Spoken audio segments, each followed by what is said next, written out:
These are all of the books that I read this month.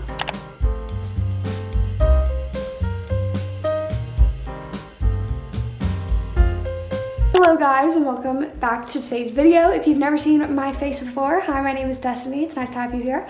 If you are not new here and you're a recurring member viewer of this channel, hi, it's nice to see you guys as well. So today we are doing my monthly reading wrap-up. Today is my February reading wrap-up, which I'm super excited about because I actually read quite a few books this month and I have some unpopular opinions. I always love when I have some unpopular opinions because it makes the comments spicy, okay? This is like one of my favorite videos to film just because it's constantly reading new books, having new books to talk about, you know, always the best. So without further ado, let's just get into it. Before we get into any of the books that I read this month, I want to go ahead and say thank you so much to Book of the Month for sponsoring today's video. Thank you again so much to Book of the Month for sponsoring today's video. You guys know how much I absolutely love Book of the Month. I've talked about them multiple times on my YouTube channel, and here we are going to add another. If you guys do not know what Book of the Month is, one, are you living under a rock and are you completely crazy because Book of the Month is absolutely amazing. Book of the Month is a super popular and fast-growing online book service for readers. Their mission is to help promote new and emerging authors and help readers find books that they will love. Now, you may be asking, Destiny, this sounds absolutely amazing. How does this work? Well, I'll tell you. Their team vets hundreds of books each month and gives readers their choice from a curated selection of new and early release titles, so you can spend more time reading and less time researching. One of the absolute best parts about Book of the Month is it is completely risk-free, which is something that I absolutely love highlighting on. So basically, you can skip any month, anytime, and you will not be charged. Plus, they have the absolute best price for new release and hardcover fiction. And one of the best things about this is that you can get your first book for just $9.99 with the code PICKMEUP. I don't know if you guys heard that right, but you can get your first book for just $9.99, a hardcover book for $9.99 with the code PICKMEUP. And without further ado, let's talk about my personal selection of the month. But before we do, I have something else super exciting about Book of the Month. Book of the Month is now adding a few more books in the month. You can get anywhere from 5 to 7 selections for each month. Before it was 5, and now you can have anywhere from 5 to 7 selections for a month. And for the month of March, we actually have 7 selections, so I will be telling you guys all about those. For my personal pick for this month, of course, I had to pick Dating Dr. Dill because, as we know, I absolutely love a good romance book, and this one looks absolutely amazing. And you guys know that I absolutely love Book of the Month's bookmark, so it says new books, same laundry, I'm not folding. Super relatable, and the iconic blue box. As for the other books of the month pick, we have some absolutely exciting options. So of course we have Lucy Foley's new release, The Paris Apartment. I'm so excited to read this book. I absolutely loved Lucy Foley's previous book, The Guest List, so I'm sure this book will not disappoint. And then we have The Cartographers. This is kind of a little bit of a mystery puzzle book, which sounds absolutely amazing. Next we have Tell Me Everything. This is kind of a fiction meets memoir, which is actually really cool, and it has some very, very important topics discussed, so I cannot wait to read this. This is something that is very, very up my alley. And then we have The Unsinkable Greta James. Can we just talk about this cover? I love colorful covers, and this cover is absolutely amazing, and the content on the inside sounds absolutely great too. The Book of Cold Cases. This is another book that I'm super excited about. It is by none other than Simone St. James, which has my name written all over it. I love a good true crime story. Last book, The Verifier. It is basically about a woman who works for this company, online dating.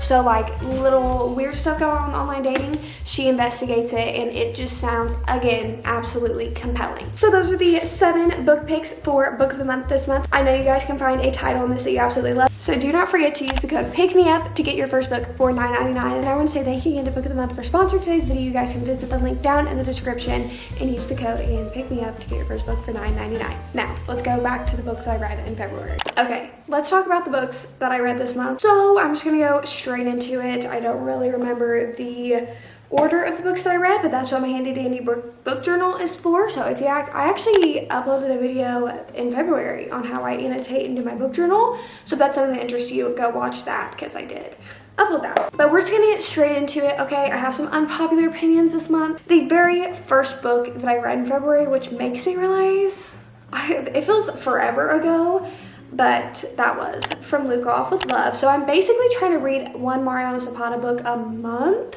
In January, it was The Wall That Pegged Me. February was From Luke Off with Love.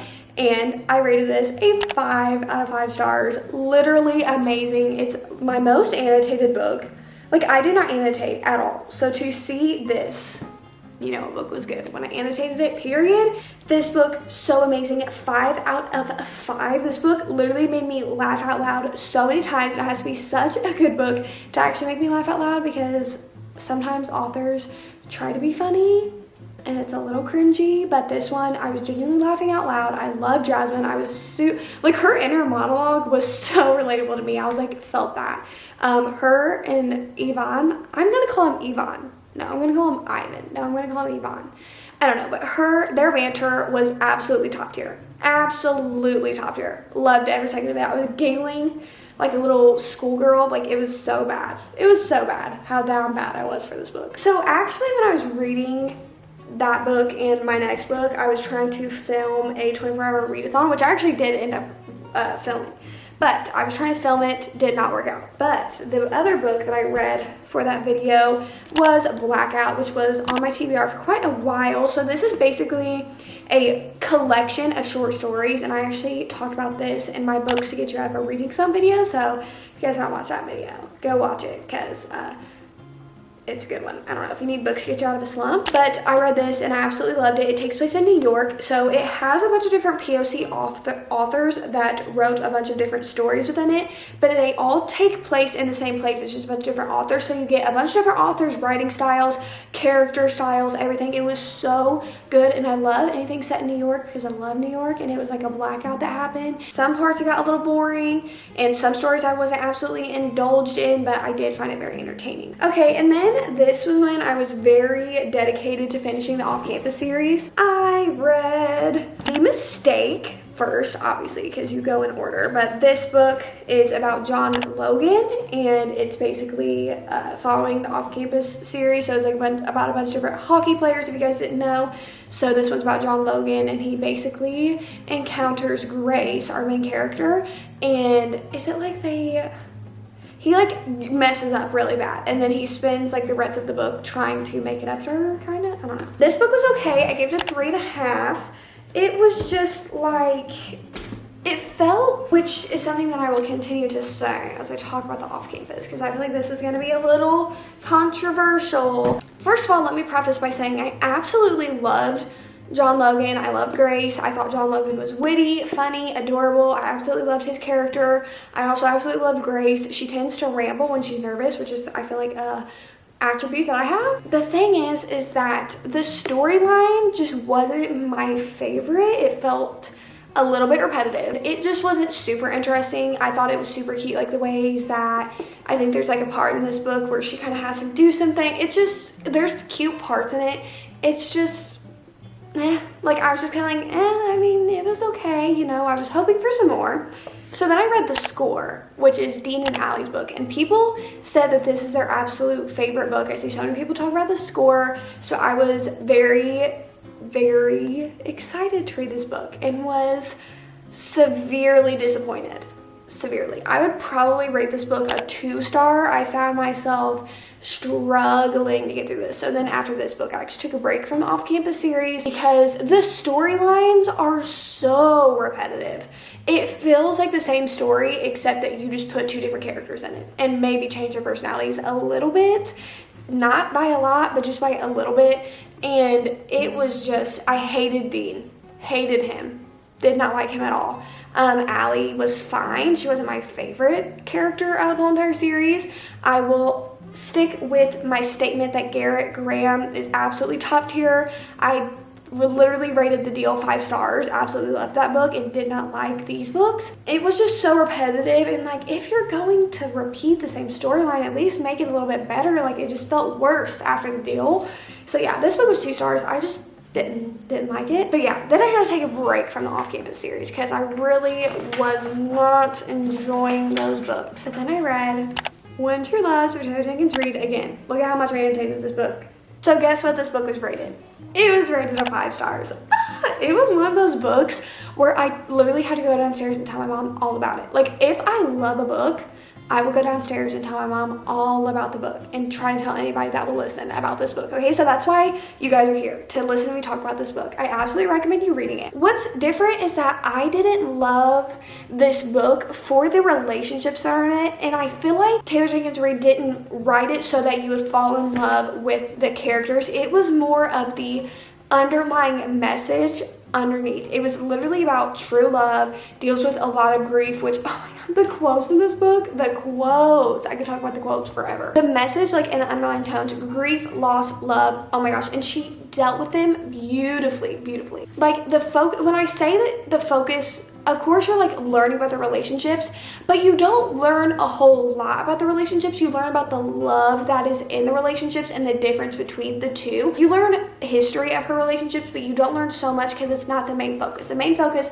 is more on lessons of grief, loss, and love, like I said, and I absolutely love that. I just loved the underlying message of this book, so 5 out of 5. Like, this book was so heartbreaking, but it put me back together. Like, it like broke my heart, but then picked all the pieces up and put it back together in a new, amazing way. And then I read The Inheritance Games, and I rated this book at 4 stars. Absolutely, really loved this book, really enjoyed it. It was just like, the reason that this was a 4 and not a 5 was because I swear sometimes, like when you're in a series and they have to do all the backstory has to be super interesting for me to really care, and the backstory just wasn't everything to me, but I did really enjoy this book and gave it 4 stars. It feels like you're in a game of Clue, Whodunit, and Knives Out all at the same time, and it is absolutely amazing. So if you like all of that stuff, if you like those vibes, totally read this book. And after that, I actually filmed my 24-hour readathon vlog, so go watch that if you haven't.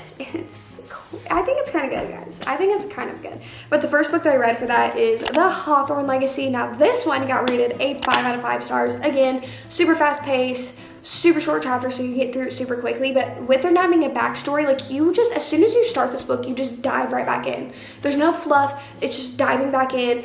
Always something happening, throwing at you that's never boring. And again, the storyline, absolutely amazing. More of the love triangle. It is so good. Also, like, danger aspects, like, it was just nothing that I expected, and I absolutely loved it. And cannot wait for the 3rd and final book to come out. I think it's The Queen's Gambit. I looked it up and it doesn't come out until like August or something like that, but I can't wait. And then I read on my Kindle, I feel like this is just me plugging all my other videos, but I did also just make a Kindle video talking about my Kindle, so if you guys haven't watched that, also go watch that video. But I read The Sweetest Oblivion because I just needed a book that was gonna be fast and easy for me to get through, so I read this one because the series has been on my TBR for a while, and I definitely rated this book at 2 stars. Oh god, I really didn't like it, which was disappointing because this book had been on my TBR for such a long time, and so many people love this book. I just really didn't like it. I didn't like any of the characters, hated the storyline, it was super boring,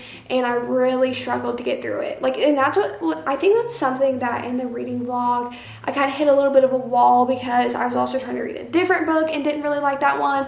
Then I tried jumping into this book and really didn't like it, and it was just a little hard to get through, but I did get through it, gave it a 2 stars. After then finishing that book, I went on to look and see if the other books would be worth my time, and I did find out that she is a very problematic author, so I will not be reading any more of those books. Don't want to promote that, and also they just weren't good. And then again, this was the last book that I read for that video, which was The Fine Print by Lauren Asher, which was 5 stars. When does Terms and Conditions come out? I'm pretty sure Terms and Conditions is out, and I need to order it, but I absolutely love this book. I'm sorry, but Rowan and Zara are top tier, and so is Zara. This is basically like a Disneyland, but grown-up version. Okay, not grown-up version, it's still like Disneyland, but it was just super, it was so fun. Like, the romance was so fun. I don't know why, it just felt cozy to me too. Like, I just felt so cozy reading this book. Rowan is absolutely top tier, okay? It's absolutely amazing. I really recommend that you guys read it, okay? And the next book I read, The Spanish Love Deception. This was the book, if you read my 24-hour readathon vlog, that I tried to start and just couldn't get through. I was just hitting a wall, and I thought maybe it's just because I'm putting a lot of pressure on myself to read that I can't read this book. Nope, because then I ended up reading it after that video, and I rated this about a 2.5 to 3 stars. I don't know where it's falling yet. And I was super excited to read it because I absolutely love The Hating Game. People are like, if you love The Hating Game, you'll love This Page Love Deception equally or more. So it's been in my TBR, oh God, for months and months and months. And I was just always a little scared to read it because I didn't want to be disappointed, and that's exactly what happened. Don't get me wrong. Aaron Blackford impressed me as much as the next person, but the storyline, like so many people, when I posted I was reading this, they said either they didn't like it because it was so slow or it got really good 75% in, which I will agree with. Literally, I was tracking it on Goodreads, and when I was 75% through the book, I was like, okay, the storyline's starting to pick up. It's getting a little bit more interesting, but it was so slow before that. Nothing was happening. I was not intrigued in the story, didn't care, and for a book to get interesting 75% through is not good to me. Like where The Fine Print and From Luke Off of Love was giving what it's supposed to give. It was giving very much what it's supposed to give. The Spanish Love Deception was giving me nothing. Okay, it was giving me a whole lot of nothing. And then we have the 2 Calloway Sister books that I read. So I'm just gonna give you guys the ratings for these books because I literally have a whole entire dedicated reading vlog to these. I go all in. They are spoiler though. They do have spoilers in them. This book, Kiss the Sky, got 4 stars. Hot House Fire got 4.5. I definitely really love the Calloway Sister books better than the Addicted books. I just feel like I just didn't love the Addicted books. I didn't love Lily and Low, but I loved them more when reading these books. So hopefully when I go back to Addicted in March, I'll like them better when I go to read their books. These, I did thoroughly enjoy these. Love Connor and Rose. And then to end the month off, I read Shatter Me and did not like it. I'm pretty sure I rated this a 2 stars. I just don't even want to waste my breath to talk about this book. It's probably honestly 1.5. I was very bored. I thought the writing style was interesting. It was very sporadic because you're supposed to kind of be in the main character's head because she's supposed to be a little sporadic, but it just wasn't it for me. And the very last book that I read this month was The Goal. I wanted to really finish the All Campus series, but I just ran out of time. How I said no one can compare to Garrett Graham. The only person that could maybe compare is John Tucker. This book definitely got a 3.5 from me, 3.5 teetering 4 stars, okay? If we're really getting down to it, probably 3.75. The storyline was different. Kind of still followed the same plot line, but it was a different storyline. The books are structured very much the same as in the sequencing of events, but the plot line was different. So this one, and I just loved John Tucker. I loved him as a person, but yeah, so I did enjoy this book. So if I was to rank the books, I would definitely say The Deal, The Goal, The Mistake, and then The Score. Those are all the books that I read in February. I hope you guys enjoyed this video. Please let me know down below what you guys read, what you guys think of some of these books, your guys' opinions. I always love reading your guys' comments. They're always absolutely the best. I appreciate you guys so much. Thank you guys again for watching today's video. And I want to say thank you again to Book of the Month for sponsoring today's video. You guys are the absolute best. Do not forget that you can use the code PICKMEUP for your first book for $9.99. It's a really good deal, and they have great selections every month, especially this month. But with that being said, I hope you guys enjoyed, and I'll see you guys when I see ya. Peace.